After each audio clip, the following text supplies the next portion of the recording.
Muốn có đĩa bánh trôi ngũ sắc vừa ngon vừa đẹp, bạn sẽ cần tỉ mỉ một chút theo công thức dưới đây. Bạn đang nghe giọng đọc phát hành bởi Trung tâm Không gian mạng Viettel. Bạn đang nghe giọng đọc phát hành bởi Trung tâm Không gian mạng Viettel. Nguyên liệu: bột gạo nếp mình hay mua bột của Thái Lan vừa dẻo, vừa thơm, bột nếp khô của Việt Nam hay có mùi nồng và chua. Cảm ơn bạn đã sử dụng giọng đọc nhân tạo của Trung tâm Không gian mạng Viettel. Một gói khoảng 400g, làm nhiều màu thì mua khoảng 2 đến 3 gói bột khô. Nếu không có bột nếp khô, mọi người mua bột trắng ướt người ta sẽ bán sẵn, mang về TAE ra mâm rộng, không cho khô, có nắng đem phơi nắng để bột khô lại nhé, rồi mới trộn được màu. Giọng đọc cung cấp bởi Tập đoàn Công nghiệp Viễn thông Quân đội Viettel. Đường viên để làm nhân bánh mua ở các chợ. Hạt vừng đã tách vỏ và rang chín vàng, dùng vừng đen hoặc vàng đều được, vàng thì chuẩn vị truyền thống hơn. Dừa nạo, không bắt bột.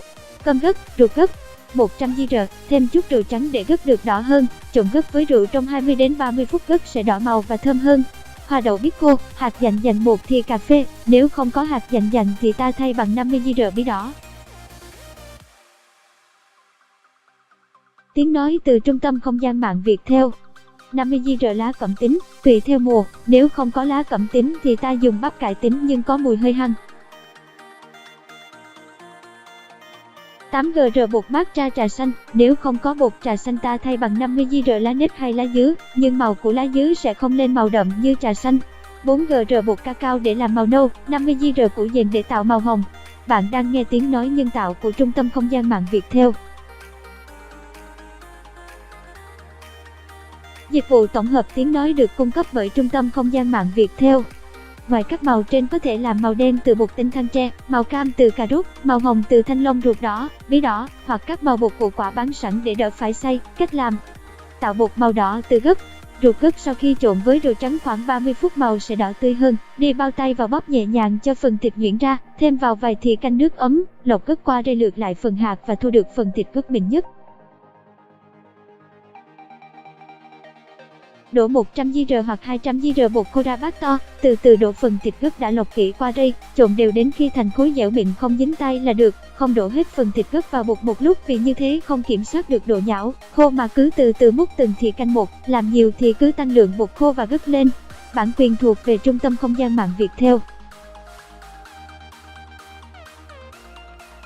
Bột nhào xong bọc lại bằng màng bọc thực phẩm để bột không bị khô. Tạo bột màu xanh từ bột trà xanh. Cho 8g bột trà xanh vào bát, thêm 50ml nước nóng hòa tan bột trà xanh, lọc qua một lần rây để bỏ bớt cặn trà xanh, đổ 100g bột nếp ra bát, từ từ đổ nước trà xanh vào, vừa đổ vừa dùng thì khuấy, nếu đủ nước dừng lại, thiếu nước thì thêm chút nước ấm khoảng 40 độ vào, nhào đến khi bột dẻo mịn không bị dính tay là được, nếu khô thì thêm nước, nhào thêm bột, cứ thế chúng ta làm, sau đó bọc bột vào màng bọc thực phẩm tránh bột bị khô. Tạo bột màu nâu từ cacao. Cho 100g bột nếp ra bát, thêm 10-15g bột cacao, trộn đều bột nếp với bột cacao, từ từ đổ nước ấm vào, nhào đến khi bột dẻo mịn không dính tay là được, bọc bột lại bằng màng bọc thực phẩm. Tạo màu hồng từ củ dền. Củ dền gọt vỏ, rửa sạch thái miếng nhỏ, thêm chút nước cho vào máy xay nhuyễn, lọc qua rây lấy phần nước cốt. Cảm ơn bạn đã sử dụng dịch vụ của Trung tâm Không gian mạng Viettel.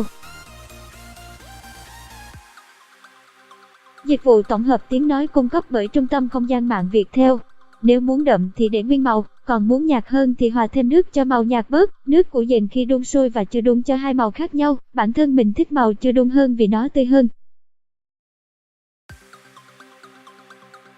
Cảm ơn bạn đã sử dụng giọng đọc nhân tạo của Viettel.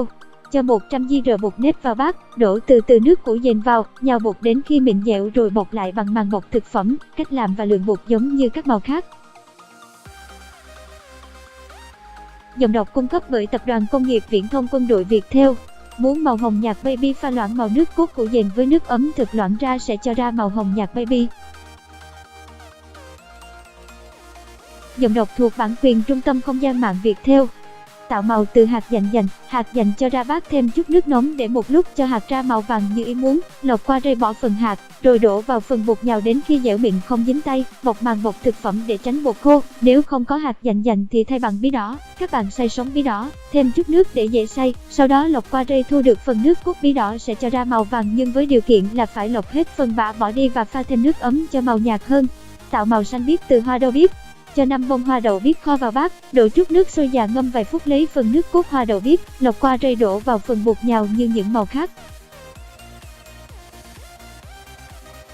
Tạo màu tím từ lá cẩm. Lá cẩm rửa sạch, cho nước và lá cẩm vào nồi đun khoảng 15 phút cho ra màu thì tắt bếp, chắc phần nước màu, bỏ phần lá, cẩn thận lọc qua rây. Nếu không có lá cẩm tím thì thay thế bằng lá bắp cải tím nhưng mùi hơi hăng. Khắc phục cho thêm vani, cho bắp cải tím vào máy xay sinh tố, thêm chút nước rồi xay nhuyễn, lọc qua rây, thu được phần nước cốt. Giọng đọc cung cấp bởi Tập đoàn Công nghiệp Viễn thông Quân đội Viettel. Màu tím đậm nhạt có thể tự điều chỉnh được, màu tím đậm thì để nguyên bản, tím nhạt thêm nước ấm hòa loãng màu nước cốt nguyên bản ra là được. Dịch vụ tổng hợp tiếng nói được phát triển bởi Trung tâm Không gian mạng Viettel. Nhớ luôn nhào bột bằng nước ấm, bột sẽ luôn dẻo mịn để ốc lâu, tránh nhào bằng nước lạnh và nước quá nóng. Nước quá nóng làm bột chín khi nặn sẽ bị dính tay. Bạn đang nghe giọng đọc phát hành bởi Trung tâm Không gian mạng Viettel. Giọng đọc được nghiên cứu và phát triển bởi các kỹ sư Trung tâm Không gian mạng Viettel. Vậy là đã xong các màu, nếu muốn màu trắng thì chỉ cần nhào bột với nước trắng ấm. Giờ chuẩn bị một nồi nước và một âu nước lạnh. Đun sôi nồi nước, vui thủng, làm lần lượt từng màu, mình hay làm màu trắng trước, các màu đậm để sau cùng vì dễ phai màu ra các màu khác. Cảm ơn bạn đã sử dụng dịch vụ của Trung tâm Không gian mạng Viettel. Trong quá trình luộc bánh, nếu nước luộc phai màu nhiều có thể thay thế bằng nước luộc khác.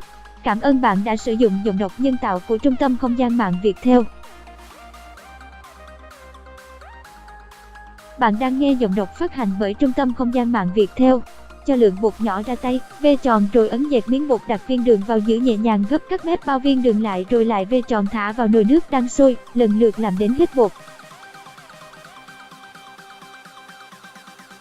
Dịch vụ tổng hợp tiếng nói cung cấp bởi Trung tâm Không gian mạng Viettel.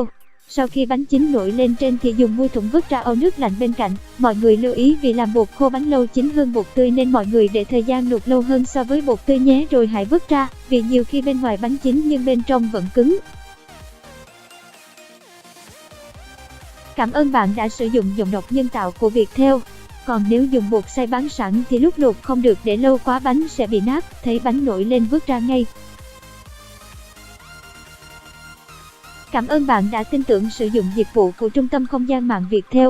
Sau khi luộc bánh xong thì xếp lẫn lộn các màu ra, đĩa nhẹ nhàng, chấm nhẹ ngón tay trỏ vào nước rồi lại chấm vào vừng rang chín, tiếp tục chấm nhẹ vào bánh là bánh sẽ đều vừng bám chặt vào bánh, làm cho bánh đẹp hơn là ta rắc.